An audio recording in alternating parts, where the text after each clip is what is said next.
E os técnicos, quando pegam esses jogadores super talentosos, eles pedem melhorias também, mesmo para esses super astros, né? Eles lembram os astros que eles precisam melhorar em vários pontos, determinados pontos, né?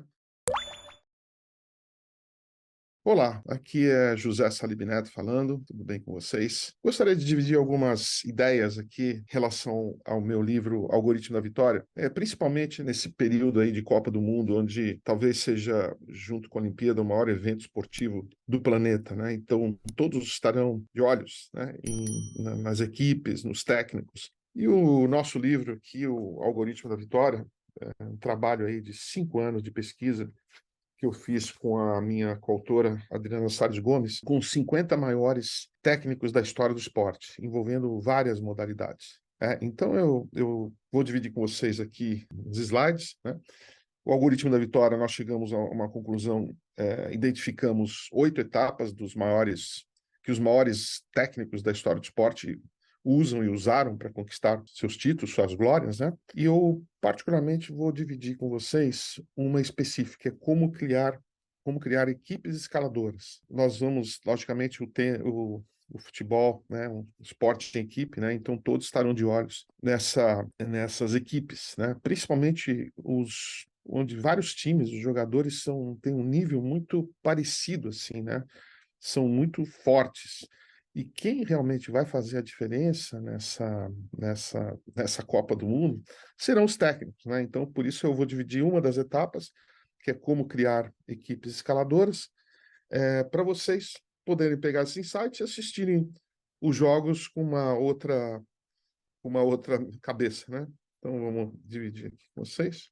Bom, aqui está o nosso livro Algoritmo da Vitória, que foi lançado há 2 anos atrás, continua indo super bem, né? Lições dos maiores coaches esportivos de todos os tempos para você aplicar na sua empresa, na sua carreira e na sua vida, né? E aqui alguns dos técnicos que nós estudamos, né? Vocês vendo aqui, primeiro da esquerda, o Nick Saban, o maior técnico da história do futebol americano universitário, que é o Pep Guardiola, né? Um grande técnico espanhol, né? Que tem feito sucesso pelo mundo. Tele Santana, né? Que foi 2 vezes campeão mundial por São Paulo. Phil Jackson, Pat Summitt, Bernardinho, Larissa Prevezskaya, mãe do tênis russo feminino, né? Aqui o Bill Belichick, que é técnico do Patriots, tá? No New England Patriots, nos Estados Unidos. Aqui o Bob Bowman, técnico do Michael Phelps durante 20 anos. Aqui o Alex Ferguson, do Manchester United, né? Ele já aposentado. Ele ficou no Manchester United com 27 anos, né? A carreira de um técnico em qualquer lugar aqui é muito curta, né? Ele ficou 27 anos e ganhou 50 títulos. Aqui o Brad Gilbert, o John Wooden, o Glenn Mills e o Zé Roberto Guimarães, alguns dos técnicos, né? E a grande pergunta nossa foi o que os melhores técnicos têm em comum, né? E agora os nossos achados, descobertas-chaves, né? Os melhores técnicos buscam chegar no resultado, mas se concentram no caminho. Os melhores técnicos têm domínios diferenciados, chaves em comum. E aqui as etapas do algoritmo que nós identificamos para que esses grandes treinadores usam, né? Que é encantar campeões, Kaizen mental, como criar um time escalador, código de comunicação, estrategizar, ambiente de crescimento, aprendizado das 5 caixas e o algoritmo e mais o hardware, né? Mas aqui eu vou focar na etapa 3, principalmente agora nessa época de Copa do Mundo, né? Que nós vamos estar de olhos aí nos treinadores e nas equipes, né? Então, aqui começando com o Bernardinho, né? Todo esporte é coletivo, até mesmo os esportes individuais são coletivos, né? Pegando aqui o Jim Collins, que é um dos maiores pensadores da história do esporte, perdão, dos maiores pensadores da história da gestão, né? Ainda vivo, né? Junto com o Rancharan, e ele também é alpinista. E ele falou para nós, durante a pesquisa, o seguinte, né? O principal fator de sucesso no alpinismo é o time, porque na ascensão de uma montanha de altitude superior a 2.500 metros, seu parceiro de expedição representa a diferença entre viver e morrer, né? E aqui você pega, por exemplo, o tênis, que é um esporte teoricamente considerado individual, mas você tem aqui um exemplo do Rafael Nadal, aqui o atleta, né? Depois você tem o Carlos Costa aqui no time da gestão, você tem o técnico e tático aqui, o Carlos Moyá, né? E depois você tem a família, ainda tem a turma lá da preparação física, né? Todas as questões relacionadas ao corpo do Nadal, né? E aqui nós temos nas nossas pesquisas aqui, conversamos bastante com o Bernardinho, né? As capacidades dos jogadores e do técnico, né? E aqui ele usa esse código, né? Que sempre foi muito forte nas equipes que ele comandou, que é o C mais F mais U igual a vitória, né? O condicionamento mais fundamentos mais unidade, que é tática emocional, igual a vitória. Microgerenciar todas essas, cada etapa dessa execução. E aqui são os passos que nós identificamos, né, de como esses grandes técnicos olham com relação a montar suas equipes escaladoras, equipes vencedoras, né? Primeira, os integrantes devem ser complementares em técnica, comportamento e experiência. Segunda, o time precisa ter pontos fortes, individuais, mas com ego sob controle, né? Em qualquer esporte, né? Nós sempre temos aqueles talentos que são fora da curva, mas também que às vezes eles vêm com um ego grande, né? Que se não souber ser administrado, ele acaba sendo um problema para o time. Mas se ele for bem administrado, ele pode ajudar o time a conquistar resultados inimagináveis. Terceiro, os integrantes devem jogar sem pensar, treinamento duro, treinamento repetitivo, né? Quarto, eles precisam ter confiança nos outros, né? E principalmente no técnico, né? Você não adianta nada você ter uma grande equipe, mas que você não tem confiança nela, nada vai acontecer. Eles têm que enxergar o técnico como líder, né? E aqui, quando a gente fala em complementariedade, né, o John Wooden, que foi um dos maiores técnicos da história do basquete universitário dos Estados Unidos, ele gostava de ouvir dos próprios jogadores o que cada um fazia de melhor, desenhava um esquema de jogo de acordo, né? Você pegar, ele foi 11 vezes campeão nacional universitário nos Estados Unidos, perguntaram para ele, né, como é que ele, se ele fazia a equipe jogar do mesmo jeito. Ele falou, não, porque todos os jogadores eram diferentes e eu me adaptava aos talentos dos jogadores, né? Phil Jackson, de basquete, também profissional, técnico do Chicago Bulls e do Lakers, né? Gostava de misturar experientes com novatos, né? E outros técnicos também gostam de misturar personalidades mais fortes com personalidades mais suaves, né? E aqui uma coisa interessante do John Wooden, esse grande técnico universitário de basquete americano, né? Aqui com o carinha do Jabbar, na época que ele treinava e na época que ele estava mais velhinho, né? Ele tem essa frase célebre, né? São necessárias 10 mãos para fazer uma cesta. Fizeram uma estatística das 11 equipes que ele ganhou o título nacional dos Estados Unidos, que é uma coisa muito importante, muito forte.